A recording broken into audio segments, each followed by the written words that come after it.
Here now is Matt Austin and Ginger Gadsden with Florida's Fourth Estate. Well, Ginger and I are giggly as we begin this episode. This is our Valentine's Day edition of Florida's Fourth Estate, and it is going to be an interesting one. We're going to take you into our memory banks and tell you about our worst dates ever. I'm Matt Austin. And I'm Ginger Gadsden. I would like to say that love is in the air for this episode, but it's really not. No. Maybe after the break when we talk to the person who's good at organizing dates. But this first segment is just all about the bad things that have happened to us in the past, right, Gigi? And it turns out a lot of bad things have happened to us collectively, but I'll start. We were going to talk about our worst dates. I have more dating experience than you, Matt. You happened to meet the love of your life very early on. Lucky you. I did, yes. I was not 16. I met the love of my life. It's crazy. That's a great story. I love that story. But so that means you didn't have to, deal with a whole lot of bad dating. But you're going to have a story coming. I love your story so much. Oh, I've got a doozy for you. Yeah, you do. Okay, so in my story, I keep all of my clothes on. Just to let you know. That is not the case with my story. Just a little tease for you there. Clothes are off. Okay, so this happened to me. Both my terrible dating stories happened in Dallas. So this one, I was out on a story, and that's where you would meet people. You'd go out and you do interviews, and you just meet people, and they seem nice, and they know your industry, and blah, blah, blah. So this one guy, he meets me on this story. He seems really nice, and he says, hey, you want to go out? And I was like, oh, yeah, that'll be nice. And I never let anyone know where I live until I know them. So we agree to go to a movie. We meet at Grapevine Mall. Just outside of Dallas. We're going to go see a movie. We're going to eat. You dinner meet, at he doesn't pick Rainforest you up. Cafe. He doesn't pick me up. No, because Okay. you don't let people know where you live. You just don't do that. Gotcha. He meets me at Rainforest Cafe, Grapevine Mall. And the whole night during dinner, he's like, okay, don't fall asleep during during the movie. I know you say you're tired because you've worked mornings. And which I was, and I was like, no, I'm fine. I just took a nap. It's good. It's all good. And he said it like, I mean, he just kept saying it throughout dinner, and it was He said it so more than one weird. time. Several times. He's like, okay, make sure you can stay awake and blah, blah, blah. Don't eat too many carbs. You're going to fall asleep during the movie. Just whatever. So we go, we're in the theater. It's dark, of course. Sit down. And within the first 10 minutes, and this includes, the opening credits or whatever, within the first 10 minutes of the movie, I look over. He is knocked out. and maybe it's the company. Maybe it was me. Well, it's the movie. The movie is... He was just, mouth gapped basically, and just stretched out in the chair. I was like, what am I seeing? He was sleeping so hard, I was able to step over him, get out of my seat, step over him, go to my car, get in my car, drive myself home. As my garage door is going up, my phone rings. And he's like, where are you? I'm like, I'm home. I hope you have a great night. So like 15 that. minutes into this movie, he falls asleep, and you grab your purse, and you just slink out of the movie theater. I don't even have to slink. I walk like a normal person. I step right over him, and I am gonzo. It's like, bye, Felicia. I will say, like, you don't want to. Nobody looks good while they're sleeping. People have taken pictures of me while I'm sleeping. I don't want like a first date person to see me while I'm sleeping, because you're not ready for it. There's no good sleeping face. What I've learned now as an older adult is that he was projecting. He was tired. He knew he was going to fall asleep. So he wanted me to be the person who was alert. It wasn't like I was driving him home. We drove separately. Yeah. So it was just sad. I will say, when I was on a morning shift, there wasn't a place I was afraid to fall asleep. I fell asleep at a stoplight one time. I fell asleep in every single waiting room. And every day I would go to pick my daughters up from school, and in the car line, this is how I'd wake up. Beep. Oh, well, where am I? You're in car line. Oh yeah, I'm in car line. I better. Somebody was waking me up. Just to be clear, I was the one working the morning schedule and was wide awake. Not him. He was not.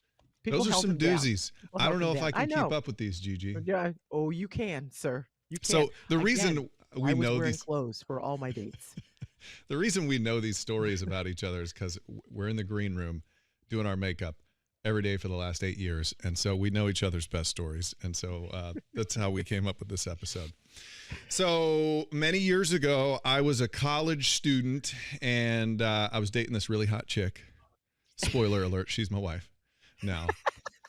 And I had this idea. Still hot. I had this idea that I was going to take her to the spa for a spa day. Okay, again, I'm in college. I'm maybe 19, and I drain my bank account to take her to this really nice spa, it's PGA National Resort down South Florida. Fancy. So we get there, and she's excited. I'm excited, and they hand us the menu. Okay. And so there's a menu of that. I'm like, I thought I was just getting a massage. There's a whole menu here, and it's long. And so I spot this thing. It says 164 jet massage. Ooh. I'm like, all right, that sounds kind of nice, like a fancy hot tub, So I'm like, that's what I'm going to pick. I don't even have to worry about anybody else, and I'll just be in the room dealing with my 164 jets for like an hour. So we both pick our thing. She gets like a normal massage. And this guy about my age, he's like, okay, sir, come on back here. And takes me to this room. And it's like this kind of dimly lit, sort of almost like, I remember the lights being real low. And I look over there, and there's this tub with a bajillion jets. It's just jets everywhere. And that's going to feel nice.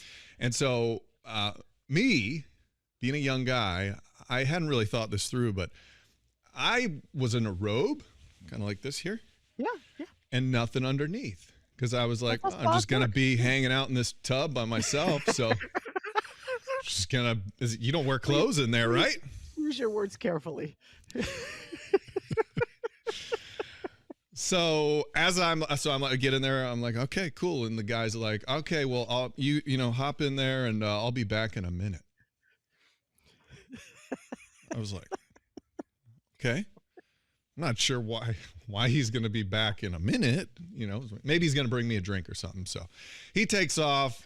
I pop off the robe. I hop in this thing, and I get in, and I'm feeling good, right? The bubbles are going. So there's a little knock at the door. Yeah, come on in. Guy comes in. He doesn't have a drink in his hand. He comes and he grabs this wand that's attached to the side of the hot tub thing. And I go, what is that? And he goes, you're enjoying this way too much. He goes, it's the 164th jet. So me as a grown man, I would have been like, hey, bud, just go take a smoke break. I'm just going to sit in here for an hour. I don't need that extra jet. The jet, I'm good with the 163. I don't need the 164th. But me as a college kid who was uncomfortable, didn't want to I'm like, I guess this is what you do. Rules. So I turn, and then I've got a guy wanding my back as I am butt naked. You could have just said no. It would have been fine. It'd be like, thank goodness I don't have to wand this dude. I could have done us both a favor, but I didn't have the confidence to step up. So anyway, after the fact, I come out. My girlfriend is all like loosey goosey, feeling great, and me, I'm like, I'm like, let's get out of here. She's like, what happened? I was like, that was not what I thought it was supposed to be. So that was you don't want to know that story. The worst date. It still worked out. Still worked out. The date was great, but it wasn't a date with my future wife. It was a date with the guy with the wand that really ruined it for me. You learned a valuable lesson from this. Anytime there's a service offered to you and you don't want it, what are you going to say, Matt? I'm going to say no. No, sir. We're skipping the wand treatment today, buddy. Just let me sit in here nude by myself in this dimly lit room. That sounds like a terrible experience. I can't believe anybody would want that. Horrible. I can't believe somebody would order that on a menu knowing. Well, he probably couldn't believe that you ordered it. I know. He's like, no one ever orders He was this. like, he was like probably picturing, a lady orders this, like, not some big hairy college guy. Oh my God. So But I feel like that taught you a valuable lesson, and you're a better man for it. I'm definitely not a better man for it, but it taught me a lesson. Speak up for yourself, kid. Okay, so that was the worst dates. Coming up after the break, we're going to tell you about